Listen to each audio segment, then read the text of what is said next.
कोई धन है क्या तेरी धूल से बढ़ के। इस खूबसूरत नजारे को सूर्य देवता भी आ गए हैं इस गुब्बारे की खूबसूरत नजारे को देखने के लिए।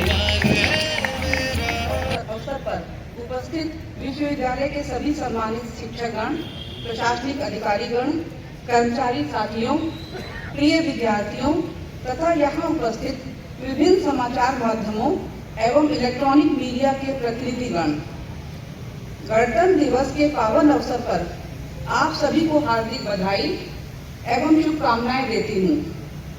हम सौभाग्यशाली हैं कि गणतंत्र दिवस के 75 वर्ष पूर्ण होने के साक्षी बन रहे हैं।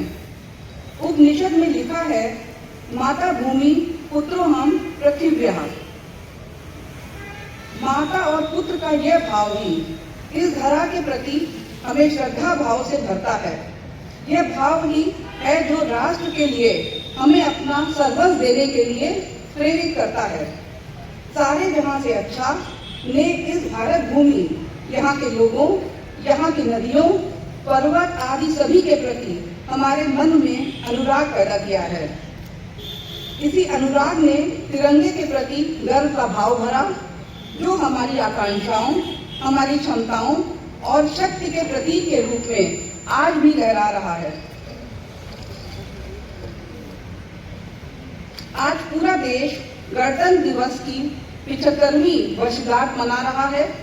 कर्तव्य पथ पर भारत की संस्कृति और शक्ति का वैभव प्रदर्शित हो रहा है। यह दिन लोकतंत्र पर आधारित हमारे गणराज्य के लिए के उच्च आदर्शों को याद करने का भी दिन है। गणतंत्र का यह दिन हमें स्वतंत्रता, समानता, बंधुत्व के आदर्शों के प्रति अपनी आस्था को दोहराने का अवसर देता है और इन सब से बढ़कर हमें एक भारतीय होने का भी गौरव देता है। स्वाधीनता संग्राम के दौरान कांग्रेस के लाहौर अधिवेशन में 1926 को पूर्ण स्वराज का संकल्प पारित हुआ और 26 जनवरी 1930 को भारतीयों को स्वतंत्र दिवस के रूप में मनाने के लिए आग्रह किया गया। साथ ही जनता से यह अपील की गई कि वे संपूर्ण स्वाधीनता के लिए संघर्ष करें। 26 जनवरी की इस पावन तिथि को ऐतिहासिक और अविस्मरणीय बनाने के लिए इसी दिन 1950 को संविधान लागू किया गया और स्वाधीनता के पश्चात भारत एक गणराज्य के रूप में स्थापित हुआ। हमारा संविधान हमारे लोकतांत्रिक गणराज्य की आधारशिला है। गणतंत्र दिवस की इस हीरक जयंती वर्ष पूर्ण होने के शुभ अवसर पर संविधान के शिल्पियों को मैं पूरे विश्वविद्यालय परिवार की ओर से शत नमन करती हूँ।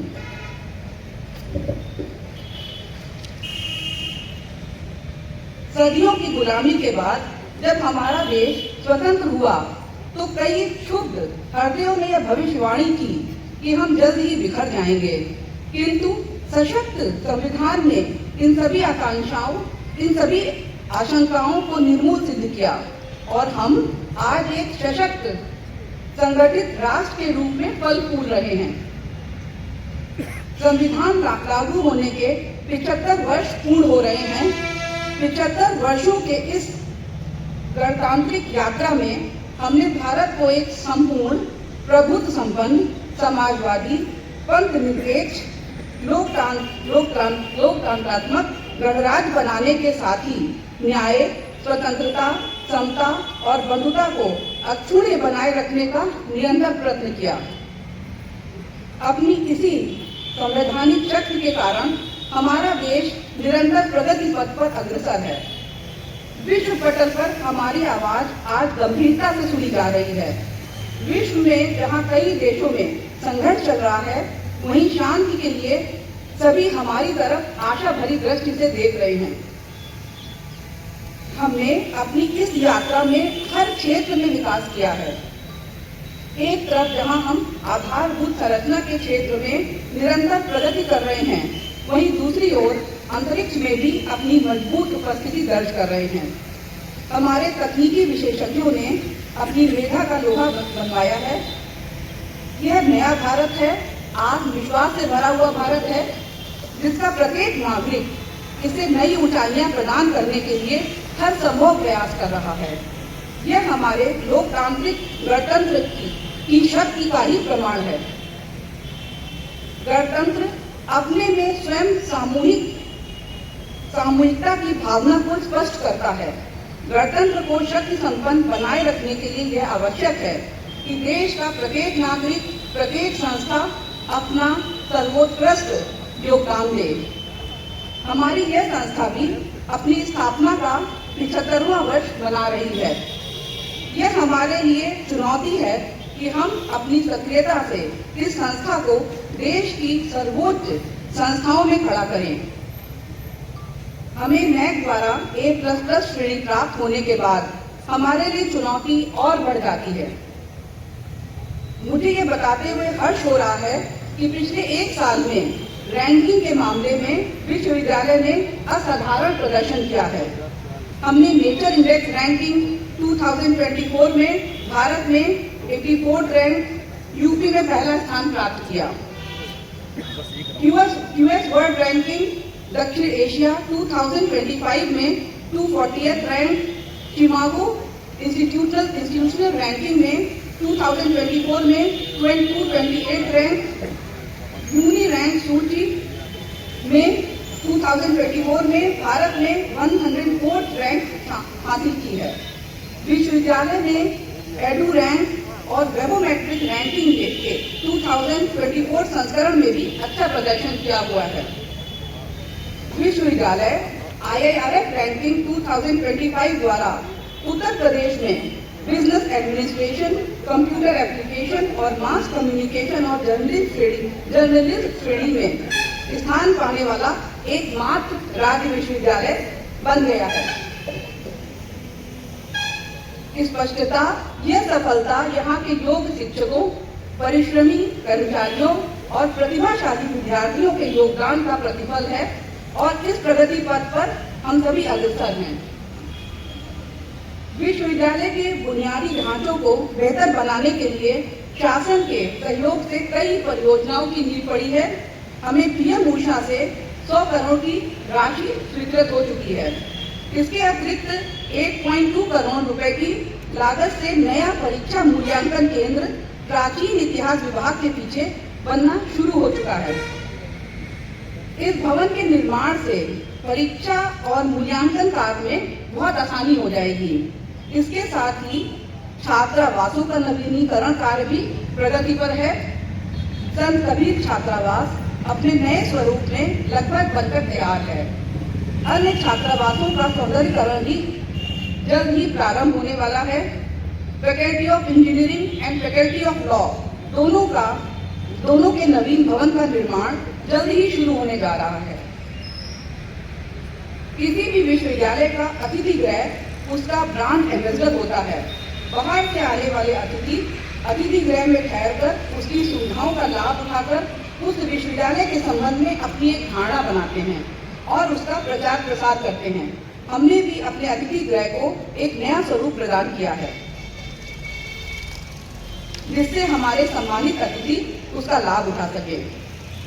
Sensex data research work station की स्थापना कर विश्वविद्यालय ने विकास की नई इमारत लिखी है। कैंटीन की आवश्यकता बहुत शिद्दत के साथ महसूस की जा रही थी। दिव्यांग कैंटीन का शुभारंभ माननीय मुख्यमंत्री पूज्य योगी आदित्यनाथ जी के कर कमलों से कराकर हमने उस कमी को भी दूर करने की कोशिश की है। स्वस्थ शरीर में स्वस्थ मन और मस्तिष्क रह सकता है। अपने छात्र छात्राओं, शिक्षकों और कर्मचारियों की फिटनेस को बनाए रखने के लिए फिटनेस सेंटर का लोकार्पण हो चुका है, जिसमें लगभग 150 लोग प्रतिदिन इसका न्यूनतम दर पर लाभ उठा रहे हैं। नए पाठ्यक्रम प्रारंभ कर हमने नई शिक्षा नीति के अनुरूप अपने विश्वविद्यालय को अन्य संस्थाओं से काफी आगे कर दिया है। 4 वर्षीय स्नातक पाठ्यक्रम इस सत्र से हमने लागू किया है। बी फार्मा जैसे रोजगार परक पाठ्यक्रम हमने आरंभ किए हैं, जिससे पूर्वांचल के विद्यार्थियों को बहुत लाभ होने वाला है। इसके साथ ही आर्टिफिशियल इंटेलिजेंस में MS, इंटरनेट ऑफ थिंग्स में BCA डेटा साइंस में BCA जैसे रोजगार परक कार्यक्रम भी शुरू हो रहे हैं। इन सभी पाठ्यक्रमों को शुरू कर एक तरफ जहां हम अपनी युवा पीढ़ी को रोजगार उन्मुख कर रहे हैं, वहीं साहित्य, मानविकी और विज्ञान के परंपरागत अध्ययन से अपनी बुनियाद को मजबूती भी प्रदान कर रहे हैं। हमने राष्ट्रीय और अंतर्राष्ट्रीय स्तर पर बौद्धिक ज्ञान एवं संसाधनों के आदान प्रदान के लिए विभिन्न संस्थाओं से MOU किए हैं, जिसने हमारे लिए विकास के नए द्वार खोले हैं। उत्तर प्रदेश उद्यान निदेशालय, Samsung, P school bulls, sky empowerment private limited, Bharat cares, सदगुरु शैक्षणिक संस्थान, CSR IHBT Himachal Pradesh, ACIC जागृति उद्यमता फाउंडेशन, जिला शिक्षण एवं प्रशिक्षण संस्थान, Courtyard of Marriott, HDFC bank, Marian foundation, Swadesh Unnati foundation, भारतीय कृषि अनुसंधान परिषद तथा इंडियन ग्लाइकोल्स लिमिटेड, नाइलेट जैसी संस्थाओं के साथ MOU से विश्वविद्यालय का चौमुखी विकास एवं प्रसार में सहयोग, इसके विकास और प्रसार में हमें सहयोग मिलेगा। विश्वविद्यालय में शोध और अनुसंधान को बेहतर बनाने के लिए मूलभूत सुविधाओं को सुदृढ़ करने के लिए हम अनेक प्रकार के प्रयास कर रहे हैं, जिससे शिक्षकों और विद्यार्थियों को लाभ मिल सके। शिक्षकों को अधिकाधिक शोध परियोजनाओं के लिए प्रेरित किया जा रहा है, जिसके सुखद परिणाम भी हमें प्राप्त हुए हैं। विगत वर्ष विभिन्न विभागों द्वारा आयोजित राष्ट्रीय एवं अंतर्राष्ट्रीय संगोष्ठियों ने परिसर में अकादमिक वातावरण के निर्माण में महती भूमिका निभाई है। मैं ऐसे आयोजनों के लिए आप सभी विभागों को बधाई देती हूँ तथा आप सबसे यह अपेक्षा करती हूँ कि यह आयोजन आगे भी अनवरत चलते रहेंगे। विभिन्न प्रतियोगी परीक्षाओं में सफलता प्राप्त कर हमारे विद्यार्थियों ने विश्वविद्यालय का नाम रोशन किया है, लेकिन विभिन्न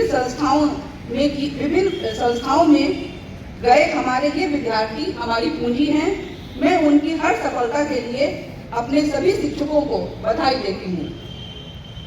अधिष्ठाता छात्र कल्याण, क्रीड़ा परिषद, राष्ट्रीय सेवा योजना, राष्ट्रीय क्रेडिट कोर, डेलीगेसी जैसी संस्थाएं विद्यार्थियों के व्यक्तित्व के बहुमुखी विकास में अपनी रचनात्मक भूमिकाओं का निर्वहन कर रही हैं। भारतवर्ष को 2047 तक विकसित राष्ट्र बनाने के लक्ष्य में हम सभी एकजुट होकर प्रयास करें तो यह कठिन नहीं होगा। वासुदेव कुटुंबकम और विश्व बंधुत्व की हमारी सनातन सोच इस दिशा में हमारा मार्गदर्शन कर रही है। मुझे आशा ही नहीं पूर्ण विश्वास है कि हम राष्ट्र निर्माण की प्रक्रिया में अपना स्वर्णिम योगदान करेंगे। एक बार पुनः आपको गणतंत्र दिवस की ढेरों शुभकामनाएं। जय हिंद।